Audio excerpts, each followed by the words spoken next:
Good afternoon, everyone.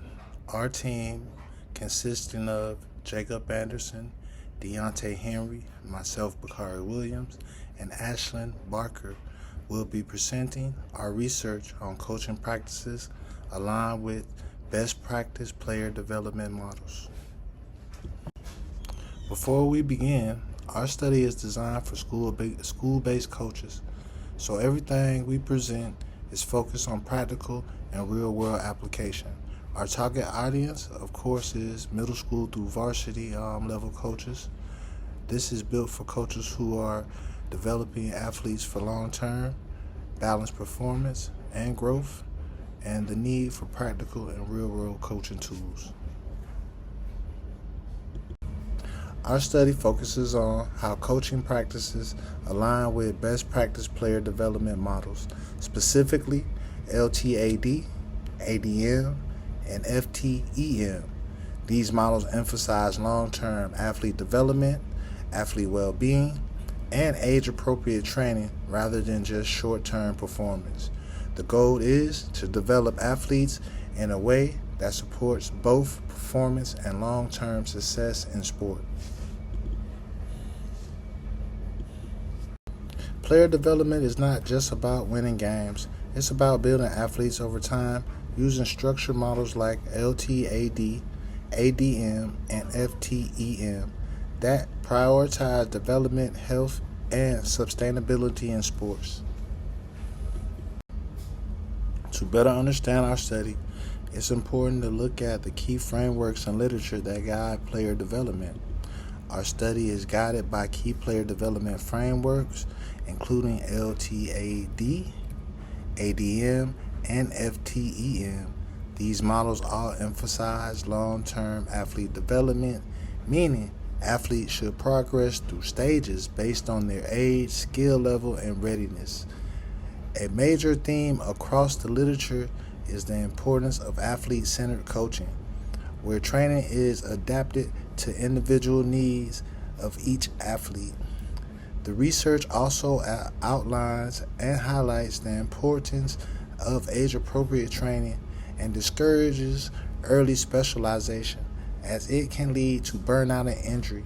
Overall, these frameworks provide a foundation for developing athletes in a way that supports both performance and long-term success. Problem statement. Even though these models are widely known, many coaches do not have the resources or guidance to apply them consistently, which creates a disconnect between theory and practice. The goal is not just to describe these models, but to understand how coaches actually use them and translate that into a practical system that works in real environments. Our group has 2 research questions.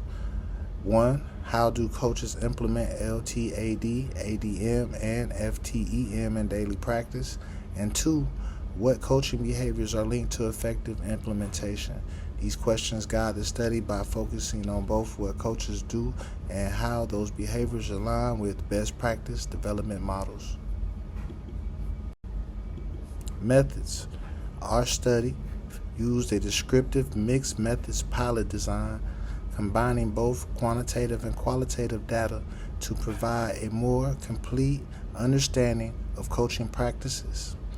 We collected survey data to identify general patterns in coaching behaviors and conducted semi-structured interviews to gain deeper insight into how coaches make decisions and apply development principles in real-world settings. Our participants included 10 school-based coaches with an average of about 7 years of experience representing multiple sports and levels from middle school to varsity. Now, for data collection, we used a coaching practices and player development alignment survey, which measures areas such as age-appropriate training, athlete autonomy, workload monitoring, and coaching behavior. We also conducted semi-structured interviews focused on coaching philosophy, development practices, and how coaches manage decision-making and challenges. For analysis, we use descriptive statistics such as means and frequency for the survey data. For the qualitative data, we conducted a thematic analysis where we coded responses, grouped similar ideas, and developed major and minor themes aligned with our research questions. This approach allowed us to capture both measurable trends and deeper insight into coaching practices.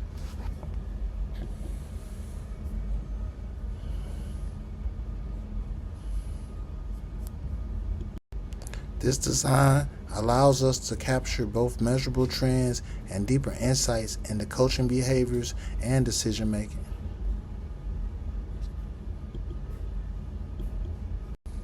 Participants: 10 school-based coaches with an average of 7 years.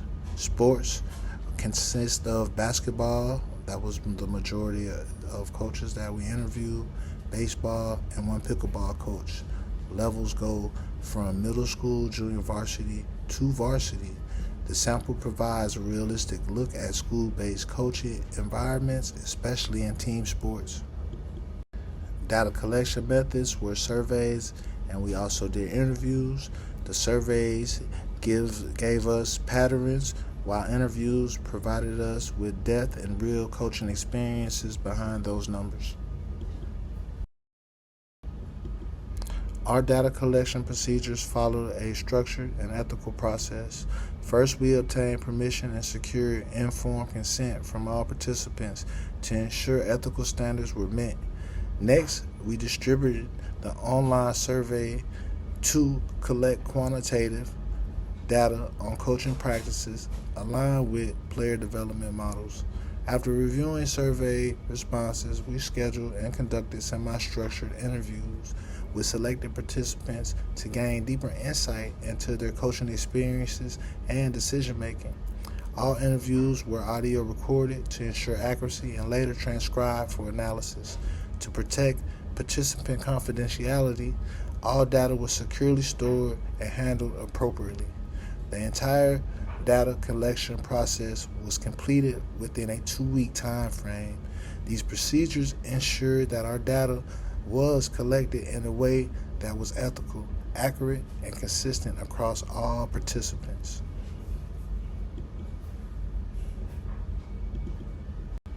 Data analysis. We collected quantitative and qualitative data. We analyzed both data sets separately and then compared them to identify alignment and gaps in coaching practices. Our quantitative results show that coaches are already strongly aligned with best practice development principles. The highest scoring areas were coaching behaviors and age-appropriate training, meaning coaches are consistently adapting practices and supporting athletes. We also saw solid alignment in workload monitoring and athlete autonomy, showing that coaches are paying attention to the athlete's well-being and involvement. However, discouraging early specialization scored lower, which suggests that external pressures like competition or expectations still influence coaching decisions. Overall, this tells us that coaches are already doing many of the right things, even if they are not formally using models like LTAD or ADM. Our qualitative analysis revealed 3 major themes that explain how coaches apply player development principles in real-world settings. The first theme is athlete-centered coaching and individualization.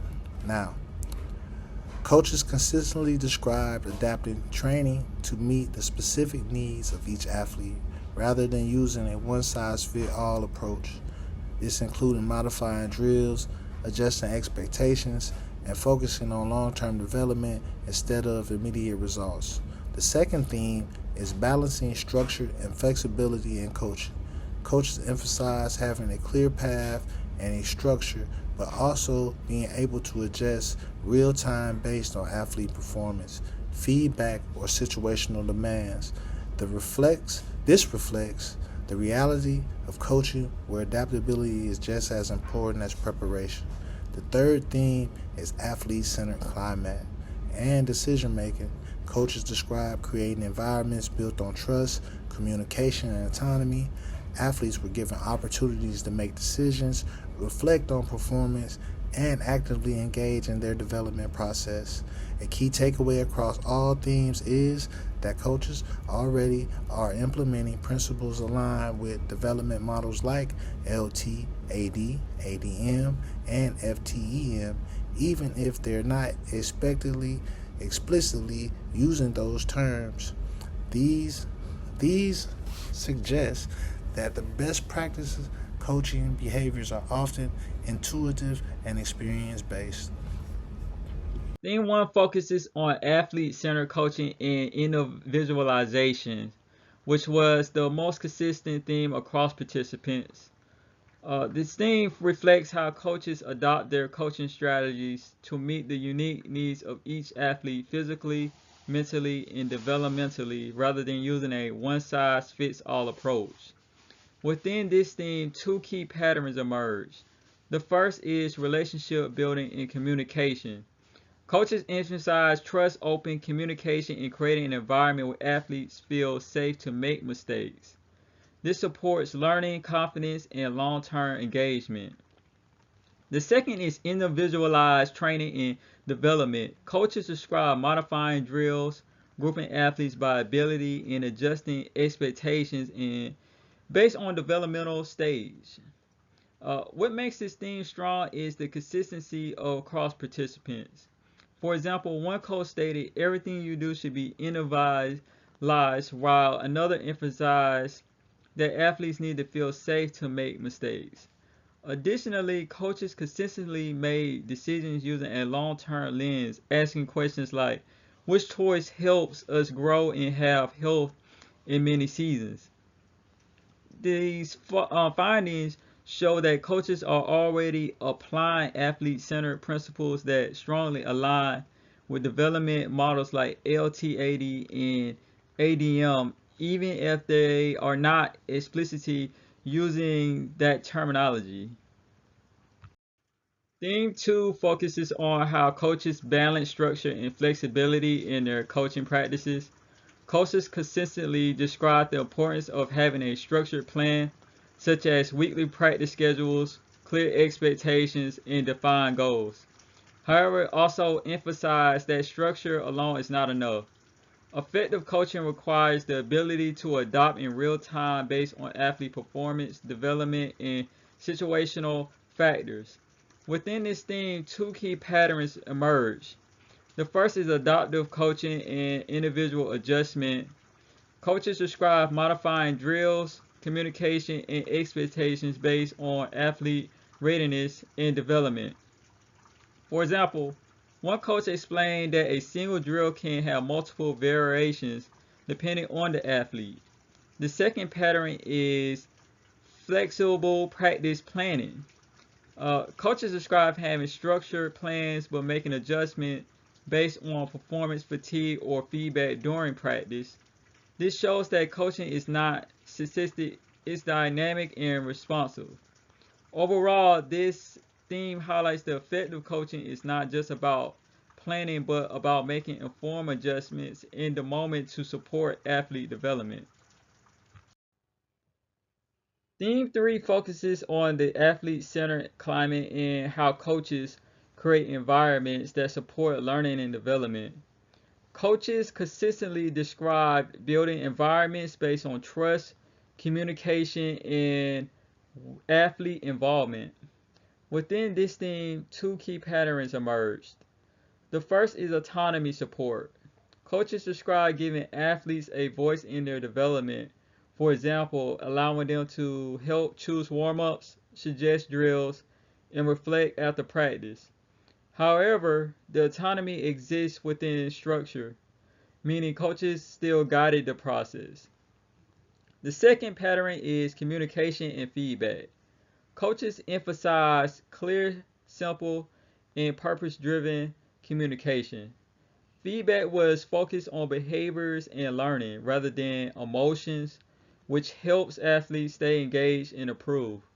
For example, one coach explained that athletes help choose warm ups based on their readiness while another emphasized that choice exists within boundaries.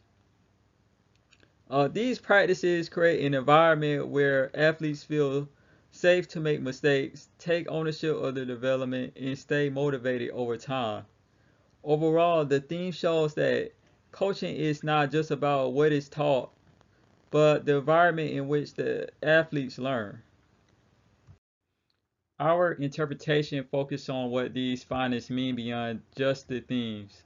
First, coaches are already aligning with development models like LT, AD, ADM, and FTEM, but they are doing it intuitively rather than formally. This suggests that best practice coaching behaviors are often developed through experience, not just education. Second, coaching is highly adaptive.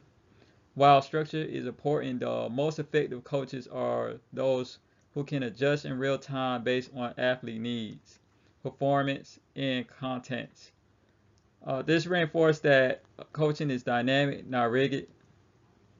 Third, the environment created by the coach plays a major role in development.